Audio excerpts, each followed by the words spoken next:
Title: The Roommate Who Watched Me Sleep. A True Mystery. The Arrival. I first arrived at Greenwood Academy when I was 13. It sat far from the main roads, tucked deep into a suburban maze of trees and narrow lanes. The car ride had taken hours, and by the time we reached the iron gates, the sky was bruised with dusk.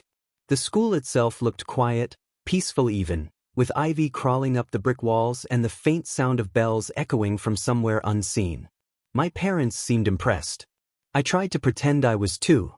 The dormitories were small and lined in symmetry: 2 beds, 2 desks, 1 window facing a courtyard where old statues leaned as though listening. My room smelled faintly of old paper and detergent. Everything seemed normal enough. That is, until I met Weston.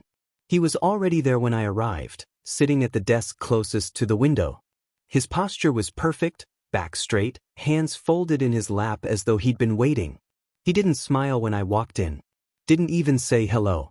Just turned slightly, nodded once, and looked back at whatever he was writing. I remember thinking that maybe he was shy. That changed on the 3rd day. He handed me a piece of paper, folded precisely, corners aligned. I opened it expecting a note, maybe some sort of roommate agreement. But it was a list. A strange one. No frogs. No salt. No pencils marked HB or 2B. There were other things too, odd, harmless objects that made no sense together. I laughed, thinking it was a joke. But when I looked at him, his expression was blank. "It's important," he said. His voice was soft, but steady, as if he were repeating something he'd memorized long ago. That was my first sign something wasn't right. The next few nights, I started hearing him muttering in his sleep, or what I thought was sleep. It wasn't occasional. It was constant. Faint whispering that filled the dark, rising and falling in rhythm. Sometimes it sounded like words, sometimes not. I couldn't tell if it was a language or just noise. When I sat up and tried to listen closely, he'd stop. Every single time. I tried to ignore it, chalking it up to stress or nerves from being away from home. But the feeling that something was off kept growing. Weston barely spoke during the day, but he'd stare at me sometimes, long, unbroken looks that made my stomach twist. It wasn't anger. It wasn't curiosity. It was something colder, like he was observing me for a reason I couldn't understand. One afternoon, while he was at class, curiosity got the better of me. I started looking around the room, mostly because I couldn't shake the sense that he was hiding something. That's when I found the notebook. It was buried under his mattress, small and black, with no title. The pages were mostly blank. But every few pages, there were names, written neatly, one under another. Most were crossed out with thick, dark lines. Near the end I saw mine. My full name. Not crossed out. Not touched. Just there, waiting. For a long time I stared at it. The rational part of my mind said it was meaningless. Maybe he'd written everyone's names. Maybe it was a prank. But something in my chest went cold anyway. After that, I started noticing small changes around the room. Objects weren't where I'd left them. My books slightly shifted, my shoes moved an inch to the left. The air felt thicker, heavier, as though the walls were quietly breathing. Sometimes, when I looked toward the corner near Weston's desk, the shadows seemed deeper than they should have been. I even checked the security footage once. Our dorms had cameras in the hallways but not inside the rooms.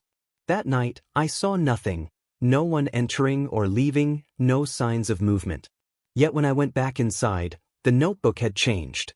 A few more names had been crossed out. Mine still hadn't. I thought about confronting him, but something held me back. Maybe fear. Maybe the look in his eyes when he said things like, "It's important." He had this way of making ordinary words sound like warnings. Then came the night that changed everything. It must have been some time past too. I woke suddenly, the way you do when your body knows something's wrong before your mind does. The room was dark except for a thin ribbon of moonlight across the floor. I turned my head and froze. Weston was standing over me. He wasn't moving, just staring down with that same neutral expression. His hands were half raised, as if caught mid-gesture, his body motionless in the pale light. For a heartbeat, I thought time itself had stopped. I could barely breathe. Then slowly he blinked. "You were talking in your sleep?" he said. His voice was calm. Too calm. I couldn't speak. My throat felt dry. He turned and walked back to his bed as if nothing had happened, lay down, and within moments, he was asleep again, or pretending to be. That was when I stopped feeling safe. After that night, I avoided being in the room whenever possible. I'd study late in the library, eat slowly in the dining hall, and linger with friends until curfew. But every time I returned, that same thick silence waited for me, as though the room itself was holding its breath. Sometimes, even when Weston wasn't there, I'd feel the weight of being watched. The walls seemed to hum faintly, and the shadows stretched too far, clinging to corners they shouldn't reach. Days blurred. I started losing sleep. Teachers noticed, but I didn't tell them the truth. What could I say? That my roommate made lists about salt and frogs and whispered to himself in languages no one could identify. They would have called it imagination, teenage paranoia. But I knew. Something about Weston wasn't right. Something about the room wasn't right either. It wasn't just him, it was as if the very space we shared had begun to absorb his presence. Even now, when I think back to that first week, I remember how ordinary everything seemed at first. A school. A room. 2 boys sharing a space. But hidden inside that normalcy was a slow-moving dread I didn't yet understand. And somewhere beneath it all, in that quiet dormitory where the air never stopped humming, a list waited, my name still unwritten in fate, but already recorded on paper. The spiral. The weeks after Weston stood over my bed blurred into something that didn't feel like ordinary life anymore. Everything about Greenwood Academy began to feel distorted, as if the entire campus had been quietly tilted off its axis.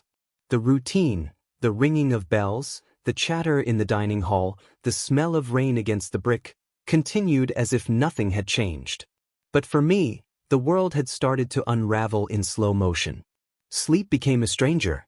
Every night I'd lie awake listening for Weston's breathing, half dreading, half expecting to hear the whispering again. Some nights it came in waves, low murmurs that ebbed and swelled like the sea.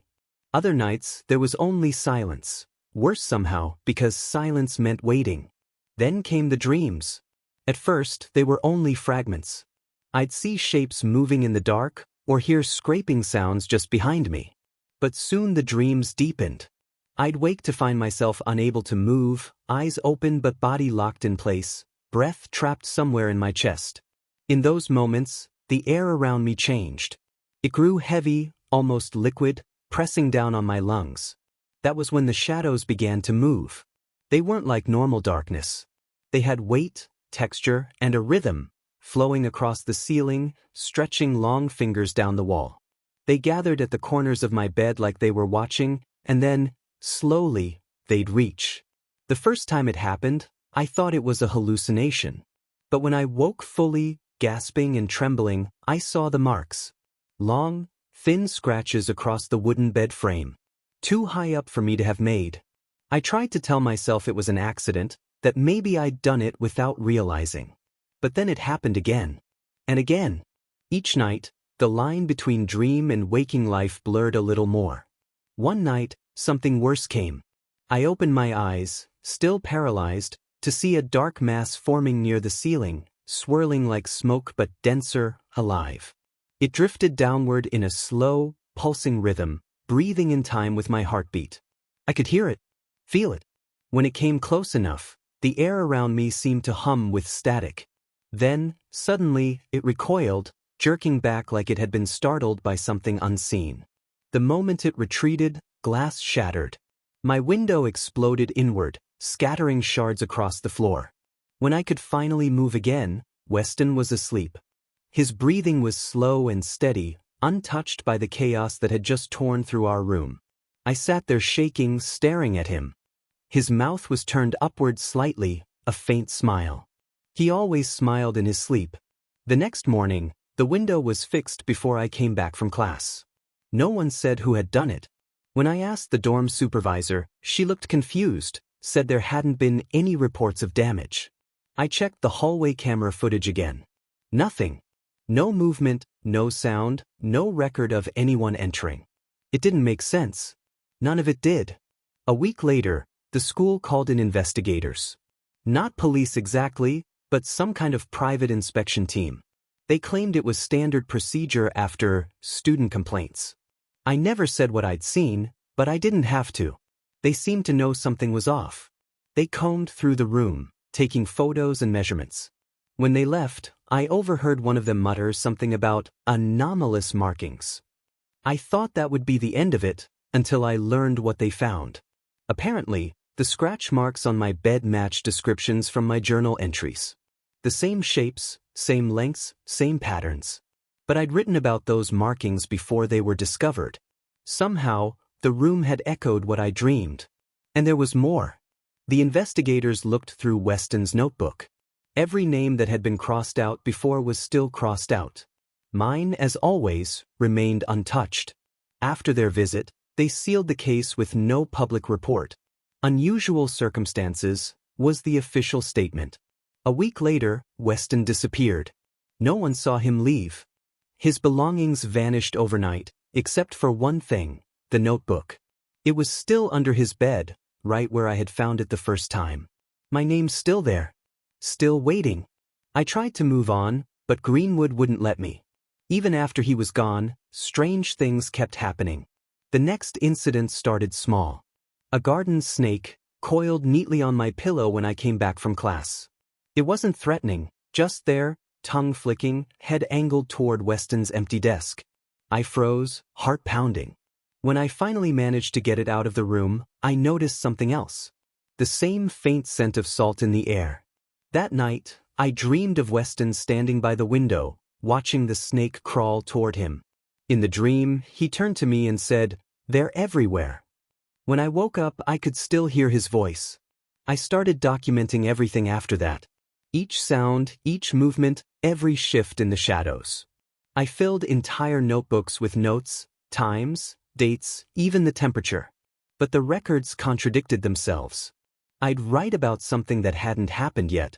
And then, days later, it would occur exactly as I'd described it. It was as if the act of writing pulled events into being. And Weston's old lists, they followed the same pattern. Every forbidden item, every name, every small absurdity tied back to something real. Frogs, salt, pencils. I found frogs outside the dorm one morning, their bodies pale and still. I found salt scattered across my desk, though I never brought any. The more I looked, the more I realized it wasn't coincidence. The room had become a kind of echo chamber, a place where thought and reality folded into each other. Every nightmare left residue. Every fear took form. Weston had been the center of it all.